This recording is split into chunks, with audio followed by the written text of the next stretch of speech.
Hello বন্ধুরা, আজ আপনাদের জন্য এক্সপ্লেন করতে যাচ্ছি 2025 সালে মুক্তিপ্রাপ্ত একটি অ্যাডভেঞ্চার মুভি যার নাম জুরাসিক ওয়ার্ল্ড রিবার্থ। তো চলুন শুরু করা যাক আজকের ভিডিও। মুভির শুরুতে 17 বছর আগের ঘটনা দেখানো হয়, যেখানে একটি জঙ্গলের মধ্যে একটি গবেষণাগারকে দেখানো হয়। গবেষণাগারে কিছু গবেষক ডাইনোসরের ডিএনএ কাজ করছিলেন। একসময় যখন একজন সিকিউরিটি দরজা খুলে ভেতরে প্রবেশ করে, তখন চকলেটের প্যাকেট নিচে পড়ে যায় এবং সে প্যাকেটটি একটি দরজার ভেতরে ঢুকে দরজাটির সিস্টেম নষ্ট করে দেয়। আর সেখানে সতর্কতা অ্যালার্ট জারি করা হয়। সবাই যখন দরজা দিয়ে বের হয়ে যাচ্ছিল, তখন একজন লোক সে দরজায় আটকা পড়ে। সে চাবি দিয়ে দরজাটি খুলতে বলে, কিন্তু মেয়েটি তার পেছনে একটি ডাইনোসরকে দেখতে পায়, তাই সে দরজাটি না খুলে তাকে সরি বলে। ঠিক তখনই একটি ডাইনোসর সেই লোকটিকে আক্রমণ করে। দৃশ্য পরিবর্তন হয়ে বর্তমানে ফিরে আসে। আমরা একটি শহরের রাস্তায় খুব জ্যাম দেখতে পাই, যেখানে জ্যামের মধ্যে একটি লোককে বিরক্ত হতে দেখা যায়। লোকটির নাম মার্টিন। সে যখন আবার গাড়ির ভিতর ঢোকে, তখন মিস ব্যানেট নামে এক মেয়ে তার গাড়িতে প্রবেশ করে। তাদের মধ্যে কথা চলতে থাকে। মিস ব্যানেট লোকটিকে জিজ্ঞেস করে পার্কার জেনিক্সে সে কি করে। তখন লোকটি বলে যে এটি একটি ফার্মাসিউটিক্যাল কোম্পানি, যেখানে মানুষের জন্য বিভিন্ন ধরনের ওষুধ তৈরি করা হয়। আর এখন তারা এমন একটি জিনিস আবিষ্কার করতে যাচ্ছে যার জন্য তাকে খুব প্রয়োজন, কারণ সে এসব জিনিস উদ্ধার করতে খুবই ওস্তাদ। লোকটি বলে যে আমাদের কিছু জীবন্ত ডাইনোসরের ডিএনএ প্রয়োজন, আর এজন্যই তোমাকে দরকার। কিন্তু মিস ব্যানেট রাজি না হয়ে গাড়ি থেকে নেমে যায়। লোকটি বলে যে দুনিয়ার 20% লোক হৃদরোগে আক্রান্ত হয়, অর্থাৎ 5 জনে একজন। আর আপনার কারণে যদি এই মানুষগুলো বেঁচে যায়, তাহলে ভাবুন কি হবে। তারপর লোকটি তাকে বিশাল টাকার অফার করে। মিস ব্যানেট বলে আমাদের কোথায় যেতে হবে। তখন লোকটি বলে আমাদের এমন একটি জায়গায় যেতে হবে যেখানে সব দেশের সরকার যেতে নিষেধ করেছে। মিস ব্যানেট বলে ঠিক আছে, তবে আমার আরো কিছু লোক দরকার। পরের দৃশ্যে আমরা একটি ডাইনোসরের মিউজিয়াম থেকে দেখতে পাই। সেখানে লোকটি মিস ব্যানেটকে ডক্টর হ্যানরি লোমেজ এর সাথে পরিচয় করিয়ে দেয়। এরপর লোকটি সেখানে থাকা লোকদেরকে চলে যেতে বলে। মার্টিন বলে ডক্টর লোমেজ পার্ক গত 6 মাস ধরে পার্ক জেনেক্সে কোম্পানিকে ডাইনোসর সম্পর্কে পরামর্শ দিচ্ছেন। তিনি আরো বলেন যে আমরা এমন একটি ওষুধ তৈরি করতে চাচ্ছি যা সবচেয়ে বড় প্রজাতির জীবন্ত ডাইনোসরের ডিএনএ থেকে তৈরি করা যায়। এরপর ডাক্তার বলে আর পৃথিবীতে এমন 3টি প্রজাতি আছে যেগুলো সমুদ্র, স্থল ও আকাশে থাকে, যার মধ্যে একটি হচ্ছে মোসাসৌরাস প্রজাতির, যেটা সমুদ্রে থাকে, টার্টোনোসরাস যেটা থাকে স্থলে, আর আসমানে থাকে কুইটজালকোটলাস, যেটি সবচেয়ে বড় ডাইনোসর। আর তাদের প্রত্যেকের জীবনকাল ছিল প্রায় 100 বছরেরও বেশি। আর তাদের ডিএনএ দ্বারাই হৃদরোগের ওষুধ তৈরি করা হবে। এরপর লোকটি বলে যে আমরা খুব কম লোকই যাব, কারণ কম লোক থাকলে বিষয়টি সিক্রেট থাকবে। তারপর তারা 3জন ডানকানের কাছে যায়, যে ছিল মিস ব্যানেটের প্রাক্তন স্বামী। কিছু সময় পর ডানকানের দলও সেখানে পৌঁছে যায়, যেখানে একজনের নাম ছিল নিনা এবং অন্যজনের নাম রিকারিক। আর এখান থেকে আমরা জানতে পারি যে তারা সবাই সেনাবাহিনীতে ছিল, আর এই কারণে তাদের দুজনের মধ্যে বিচ্ছেদ হয়েছে। তাদের দুজনের ভুলের কারণে তাদের সন্তান মারা গিয়েছিল। আর এখন তারা সবাই মিলে প্রথম শিকার উদ্দেশ্যে সমুদ্রে যায়, যে ছিল পানির সবচেয়ে বড় ডাইনোসর। তারা সেই ডাইনোসরটাকে অনুসরণ করছে আর তার পেছন পেছন যাচ্ছে। কিন্তু ওই সময় তারা আরো একটি বোটকে দেখতে পায়, যেখানে একটি ফ্যামিলি ছিল, যারা গরমের ছুটি কাটাতে এখানে এসেছে। আর সময় কাটানোর সময় তারা কিছু একটা দেখতে পায়, যা অনেক দূর থেকেও অনেক বড় দেখাচ্ছিল। আর এটি খুব দ্রুত তাদের দিকে আসছিল, যা দেখে তারা খুব ভয় পেয়ে যায়। সেই বোটে বাবা এবং তার 3টি বাচ্চা ছিল। বাবার নাম ছিল রোবেন এবং বড় মেয়ের নাম ছিল তেরেসা। ছোট মেয়ের নাম ইসাবেল এবং ছেলের নাম ববি। আর সেই প্রাণীটিকে দেখে ববি খুব ভয় পেয়ে যায়। ভয় পেয়ে সে বোটের কিনারে পড়ে যায়। আর তখনই প্রাণীটি বোটকে আক্রমণ করে আর তা উল্টে যায়। আর এই সময় তারা সবাই তার নিচে চলে যায়। তারা খুব দ্রুত সেখান থেকে পালিয়ে যাওয়ার চেষ্টা করে, কারণ এটি তাদের দিকেই আসছিল। আর এটি দেখতে অনেক বড় একটি ডাইনোসরের মতো ছিল। এই ডাইনোসরটিকে ডানকান ও তার টিম খুঁজছিল। আর সব লোক সে উল্টো হওয়া বোটের উপর উঠে যায়, যাতে করে তারা সেই প্রাণটি থেকে বাঁচতে পারে। কিন্তু কোনো এক অজানা কারণে এই ডাইনোসর তাদের না খেয়ে বরং চলে যায়। তারপর তারা সেই বোট থেকে সিগন্যাল দেয়, যাতে করে কেউ সেখানে আসে তাদের সাহায্যের জন্য। আর সেই সিগন্যালটি তাদের সামনে থাকা নৌকাটিতে চলে যায়। সেই নৌকাটিতে ছিল মিস ব্যানেট ও তার দল। কিন্তু তারা লক্ষ্য করে যে খুব কম দূরত্বে তাদের যে মিশন ডাইনোসরটি ছিল সেটি। তবে বোটের ক্যাপ্টেন ডানকান সিদ্ধান্ত নেয় যে তারা আগে ফ্যামিলিটিকে বাঁচাবে, তারপর তারা তাদের মিশন কমপ্লিট করবে। এরপর এই লোকেরা তার নির্দেশনা অনুযায়ী কাজ করতে শুরু করলো। তাকে খোঁজার চেষ্টা করে এবং অল্প সময়ের মধ্যে সেই ফ্যামিলিটিকে তারা রেস্কিউ করে। মিস ব্যানেট সেই ফ্যামিলিকে জিজ্ঞেস করে কি হয়েছে। তখন তারা বলে একটি দানব আমাদের আক্রমণ করেছে, আর এই আক্রমণের ফলে তারা খুবই ভয় পেয়ে যায়। কিন্তু ব্যানেট তাদেরকে এটি বলে না যে এই দানবটি রক্তের নমুনা সংগ্রহ করতে তারা এখানে এসেছে। এরপর ডাক্তার হ্যানরি মিশন সম্পর্কে তাদেরকে বলে যে এ সমস্ত নমুনা রক্ত ওষুধ তৈরি করতে ব্যবহার করা হয়। কিন্তু ব্যানেট তাকে এক পাশে নিয়ে যায় আর বলে যে যদি রক্তগুলো ওষুধ তৈরিতে ব্যবহৃত হয় তাহলে এই মিশনটি কেন বৈধ নয়, এটি কেন অবৈধ? এর মানে তুমি আমাদের সাথে কোনো কিছু লুকাচ্ছ। তখন ডাক্তার হেনলি বলে যে এটি সত্যি, যেটা ওষুধ তৈরি করতে ব্যবহার করা হবে, কিন্তু এই তৈরিকৃত ঔষধ শুধু ধনী লোকেরাই ব্যবহার করতে পারবে, কারণ কোম্পানি যে ট্রেডমার্ক করেছে তাতে যে কেউ এটি ব্যবহার করতে পারবে না। আর কোম্পানি এটি যে দামে বিক্রি করবে তা সাধারণ মানুষের পক্ষে কেন অসম্ভব। তখন ব্যানেট বলে এর মানে কি গরিব লোকেরা এটি কিনতে পারবে না? সিন পরিবর্তন হয়। এরপর দেখানো হয় যে কিছুক্ষণের মধ্যে আরেকটি সিগন্যাল পাওয়া যায়। সেই সংকেত অনুসরণ করে তারা তার কাছে পৌঁছায়। তারা এটাও বুঝতে পারে যে প্রাণীটি তাদের দিকেই আসতেছে, যেটা তাদেরকে আক্রমণ করতে যাচ্ছে। আর তাই সবাই প্রস্তুতি নিয়ে ফেলে যাতে করে তারা ব্লাড স্যাম্পল সংগ্রহ করতে পারে।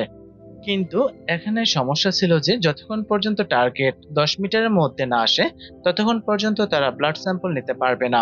তারা তার সাথে অনেকক্ষণ যাবৎ ব্লাড স্যাম্পল কালেকশন করার জন্য যুদ্ধ করতে থাকে। এক সময় ব্যানেট ব্লাড স্যাম্পল নেওয়ার জন্য বন্দুক ছোড়ে, তবে কোনো অজানা কারণে ডাইনোসরটি সেখান থেকে চলে যায়। আর সে চলে যাওয়ার পর আরেকটি আজব ডাইনোসর এখানে চলে আসে, যেটি পানির ভেতর থেকে তাদের আক্রমণ করে। যা দেখে জার্ভিয়ার নামক এক লোক তার উপর ফায়ার করে, আর সে ফায়ার করতে করতে বোটের কিনারে চলে যায়। ওই সময় তাদের মধ্যে থেকে একটু উপরে বেরিয়ে এসে জাভিয়ারকে টেনে নিয়ে যায় এবং তাকে হত্যা করে ফেলে। তারপর বোটের আরেক পাশ থেকে একটি বড় ডাইনোসর বেরিয়ে আসে, আর সেটি বেরিয়ে আসার কারণে বোটটি পানির ভিতর চলে যেতে থাকে। কিন্তু কোনো রকমে সে বোটটি কন্ট্রোল করে এবং খুব দ্রুত গতিতে সেখান থেকে পালিয়ে যায়। এরপর তারা দূরে একটি অজানা দ্বীপ দেখতে পায়, যার কিনারে দিয়ে অনেকগুলো পাথর ছিল। তারা যখন দ্বীপের কাছে দিয়ে যায় সে পাথরগুলো তাদের বোটটিকে আঘাত করে, কিন্তু তারা যে কোনো উপায়ে সেখান দিয়ে চলে যেতে থাকে। আর ডাইনোসর গুলো তাদের পেছন পেছন আসে। একসময় ডাইনোসর গুলো খুব কাছে চলে আসে। এদিকে দেখা যায় তেরেসা পানিতে পড়ে যায়, আর তাকে বাঁচানোর জন্য তার ভাই পানিতে ঝাঁপ দেয়। এদিকে তারা যখন বোট থেকে সকল মালামাল নামায় তখন ডাইনোসর এসে নিনাককে নিয়ে যায় এবং তাকে খেয়ে ফেলে। এটা দেখে সবাই সেখান থেকে খুব দ্রুতই চলে যায় এবং দ্বীপের চূড়ায় ওঠে। তারপর তারা যখন সে দ্বীপের মাঝখানে আসে তারা দেখে যে দ্বীপটি অনেক বড়। এরপর সবাই বনের দিকে যেতে শুরু করে। তখন ব্যানেট সবাইকে বলে যে সে একটি শিকারী দল প্রস্তুত করেছে, যারা ঠিক 24 ঘন্টা পর এখানে নির্মিত হেলিপ্যাডে 2 মিনিটের জন্য আমাদের অনুসন্ধান করবে। যদি তারা কাউকে না দেখে তাহলে তারা ফিরে যাবে। এরপর ডাক্তার হ্যান্ডি বলেন যে স্যাটেলাইট চিত্র অনুসারে মাটিতে বসবাসকারী টাইটানোসরাস মাঝখানের উপত্যকায় অবস্থিত এবং আমরা আগামীকাল সকালের মধ্যে সেখানে পৌঁছে যাব। অন্যদিকে তারা নিরাপদ স্থান বা গ্রামের সন্ধানে সেখানে স্থাপিত পাইপগুলো অনুসরণ করে এগিয়ে যাচ্ছে। এদিকে বনের মধ্যে নদীর কাছে মার্টিন একটি ক্ষতিগ্রস্ত হেলিকপ্টার উল্টো করে ঝুলন্ত একজন পাইলটের কঙ্কাল দেখতে পান, যার হাতে একটি বন্দুক ছিল। সে সেই বন্দুকটি নিয়ে নেয়। এরপর রাতে যখন রোবেন তার মেয়েদের ঘুম পাড়িয়ে দেয় এবং ঘুমাতে শুরু করে তখন জাবিয়ারকে তার মেয়ের জীবন বাঁচানোর জন্য ধন্যবাদ জানায়।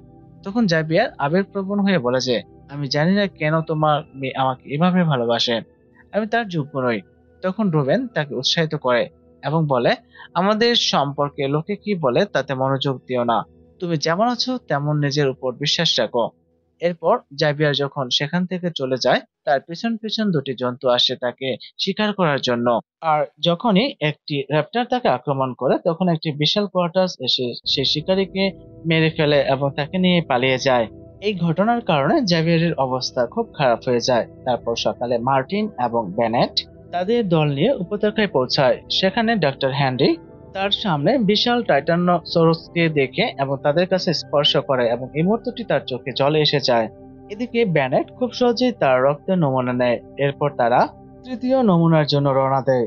অন্যদিকে রোবেন তার পরিবার সহ পাইপগুলি অনুসরণ করতে করতে একটি নদীর তীরে পৌঁছায়। সেখানে সে নদীর ওপারে একটি উদ্ধারকারী দেখতে পায়। সে মনে করে ওখানে হয়তো একটা নৌকা আছে, কিন্তু তার পায়ে আঘাতের কারণে সে তেরেসাকে নদী পার হওয়ার অনুমতি দেয়। তেরেসা খুব সাবধানে নদী পার হয়ে ডেকের কাছে পৌঁছায়, কিন্তু তারপর তারা দেখতে পায় যে একটি টাইরানোসরাস রেক্স কাছাকাছি ঘুমাচ্ছে। এটি দেখার পর সবাই ভয় পেয়ে যায়, কিন্তু তেরেসা খুব সাহস সঞ্চয় করে ও একটি জরুরি ভেলা খুঁজে বের করে তা খুলে দেয়। তারা সবাই বেলায় বসার সাথে সাথে তারা নদীর ধারে এগিয়ে যেতে শুরু করে। তারপর টেক্সের নজর পড়ে তাদের উপর এবং তাদের খাওয়ার জন্য সে তাড়া করতে শুরু করে। টেরেক্স তাদের ভেলার উপর আক্রমণ করে, কিন্তু অনেক চেষ্টার পর তারা টেরেক্স থেকে পালাতে সক্ষম হয়। কিন্তু রুবেনের ছোট মেয়ে ইসাবেল উল্টে যাওয়া ভেলার নিচে আটকে পড়ে। তবে সেও খুব তাড়াতাড়ি পালিয়ে যায় এবং পাথরের আড়ালে লুকিয়ে থাকা তার পরিবারের কাছে পৌঁছায়। অন্যদিকে ডাক্তার হেনরি এবং অন্যরা তৃতীয় নমুনার জন্য কার্যালয়ে টিম বেছে নেয়। ডাক্তার হেনরি খুব সাবধানে টিম থেকে নমুনা বের করতে শুরু করেন। 3টি নমুনা পাওয়ার পর বেনেট ডাক্তারকে জিজ্ঞেস করে, এখন বলো তুমি কি চাও? তাই সে বলে যে আমরা যদি মার্টিনো কোম্পানির পরিবর্তে এই নমুনাগুলি অন্য সব কোম্পানিকে দেই তাহলে কেউ এটির প্যাটেন্ট করতে পারবে না, আর এই ওষুধটি সমগ্র মানবজাতির জন্য কার্যকর হবে। এরপর যখনই তারা 2টি নমুনা সংগ্রহ করে, ক্যাটজল কুয়েটাস তার নিরে ফিরে আসে এবং তাদের উভয়কে আক্রমণ করে। এর ফলে নমুনাটি ডাক্তারের হাত থেকে পড়ে যায়। তাই তাদের বাঁচানোর জন্য লেক্সিয়ার তার দিকে মনোযোগ আকর্ষণ করে। তারপর কার্জল তাকে অনুসরণ করে। এখন লেক্সিয়ারকে বাঁচাতে মার্টিন এবং ডানকান তার দড়ি টেনে তাকে উপরে তুলে আনে, কিন্তু ততক্ষণে কার্জাল তাকে খেয়ে ফেলে। এখন মার্টিন এবং ডানকান অনেক কষ্ট করে এর থেকে তাদের জীবন বাঁচায়। সুযোগটি কাজে লাগিয়ে ডাক্তার হেনরি নমুনাটি নিজের কাছে নেওয়ার সাথে সাথে ইনজেকশনটি নিচেই বেরিয়ে যায় এবং তার কাছ থেকে দূরে চলে যায়। এবং দড়ি ছিঁড়ে যাওয়ার কারণে হেনরি সোজা নদীতে পড়ে যায়, এতে তার জীবন রক্ষা পায়। তারপর কিছুক্ষণের মধ্যেই সবাই নিচে নেমে আসে এবং তৃতীয় নমুনাটিও ডক্টর হেনরির সামনে পড়ে যায়। 3টি নমুনায় নিয়ে নিয়ে তারা সেখান থেকে হেলিপ্যাডের দিকে রওনা দেয়। অন্যদিকে রুবেনের পরিবার একটি ভেলার সাহায্যে পরীক্ষাগারে পৌঁছায়। অন্যদিকে ডানকানও হেলিপ্যাডটি দেখে, কিন্তু সে তখনও রুবেন এবং তার সন্তানদের নিয়ে চিন্তিত ছিল। তাই হেলিকপ্টার আসার আগে তারা সবাই একে অপরকে খুঁজতে শুরু করে। তারপর রাত নামার সময় ব্যানেট রুবেন এবং তার পরিবারকে খুঁজে পায়। এদিকে তেরেসা প্রথমে মার্টিনকে তার কর্মকাণ্ডের কথা জানিয়ে তাকে হত্যা করতে ছুটে যায়, কিন্তু মার্টিন তার বন্দুক বের করে। তাই ডানকান এবং সকলেই তেরেসাকে শান্ত করেন যাতে কোনো দুর্ঘটনা না ঘটে। মার্টিন ব্যানেটের কাছ থেকে নমুনাটি নেয় এবং তার হাত বেঁধে দেয়। রাত নামার সাথে সাথে বনে ভয়ঙ্কর শব্দ আসতে শুরু করে, তাই অন্ধকার টের পেয়ে ল্যাবরেটরি সিস্টেম স্বয়ংক্রিয়ভাবে জেনারেটর চালু করে এবং আলো জ্বালায়। কিন্তু তারপর র্যাপটর এবং টেরাসরের ক্রস ব্লিডিং থেকে তৈরি মেটাটন গুলি তাদের আক্রমণ করে। তারা সবাই নিজেদের জীবন বাঁচাতে আলাদা আলাদা দলে পালিয়ে যায়। দৌড়ানোর সময় ডাক্তার হেনরি এবং ডানকান সরাসরি পরীক্ষাগারের ভিতরে পৌঁছে যান। এদিকে রোবেন তার পরিবারের সাথে সুপারমার্কেটে যায় এবং দরজা বন্ধ করে দেয়। এদিকে ব্যানেট এবং মার্টিন বাইরে একটি গাড়ির নিচে লুকিয়ে তাদের জীবন বাঁচানোর চেষ্টা করে। ম্যাটাডনসে গুলি চালানোর সময় ব্যানেট মার্টিনের বন্দুকটি নিয়ে নেয়। এখন ম্যাটাডন বাজারের ভেতরে আসার সাথে সাথে রুবেন তার পরিবারকে ভূগর্ভস্থ পাতাল রেলে নামিয়ে দিয়ে বাঁচায়। একই সময় হেলিকপ্টারটিও সেখানে আসে। ডানকান ডাক্তারকে হেলিকপ্টারটি সিগন্যাল করতে বলেন এবং নিজে বাচ্চাদের খুঁজতে যান। ইতিমধ্যে মার্টিন গাড়ির মধ্যেই গাড়ির চাবি খুঁজে পায়, তাই সে গাড়িটি এবং নমুনা সুটকেসটি নিয়ে সেখান থেকে একা চলে যায়। এদিকে ব্যানেট নিজেকে জঙ্গলে লুকিয়ে রাখে এবং দেখে যে রুবেনের কণ্ঠস্বর শুনে তার দিকে আসা ম্যাটাডনটি ভূগর্ভস্থ পাতাল রেলের দিকে নেমে যাচ্ছে। তাই সে রুবেনের পরিবারকে বাঁচাতে তার পেছন পেছন নেমে তার বন্দুক বের করে। এদিকে যখন পাইলটরা সেখানে কাউকে দেখতে পায় না, তখন তারা ফিরে যেতে শুরু করে। তাদের ফিরে যেতে দেখে ডক্টর হেনরি তাদের দৃষ্টি আকর্ষণ করার জন্য টাওয়ারে উঠে যান। সেখানে সে কাকতালীয়ভাবে আগুনের শিখা খুঁজে পায়। সে সেগুলো পুড়িয়ে দেয়। পাইলটরা তাদের লক্ষ্য করে এবং তারা পিছনে ফিরে যায়, কিন্তু তারপর বিকৃত ডিস্ক হঠাৎ এসে তার দাঁত দিয়ে চিবিয়ে হেলিকপ্টারটি ধ্বংস করে দেয়। তাই ডানকান নিজেই ডাক্তার হেনরির সাথে সাবওয়েতে নেমে আসে এবং সবাইকে বলে, কারণ এখন হেলিকপ্টারটি ধ্বংস হয়ে গেছে, এখন আমাদের বেরোনোর জন্য একটা নৌকা দরকার। আর এই পাতাল রেলটা সোজা ডকসের কাছে যাবে, আর আমি দেখেছি যে সেখানে একটি নৌকা আছে। তারপর তারা সবাই ডকসের কাছে পৌঁছানোর জন্য পাতাল রেলের মধ্যে দিয়ে হাঁটতে শুরু করে। এখন ম্যারাথনরা সাবওয়েতে তাদের আক্রমণ করার আগে বেনার্ড সেখানে পৌঁছায় আর তাকে গুলি করে হত্যা করে এবং তারপর তারা সবাই ডকসের দিকে ছুটে যায়। অন্যদিকে মার্টিনও গাড়িটিকে ডকসের দিকে নিয়ে যাচ্ছে, কিন্তু এদিকে ডকসের সাবওয়েল প্যানেল বন্ধ থাকার কারণে তারা সবাই সেখানে আটকে যায়।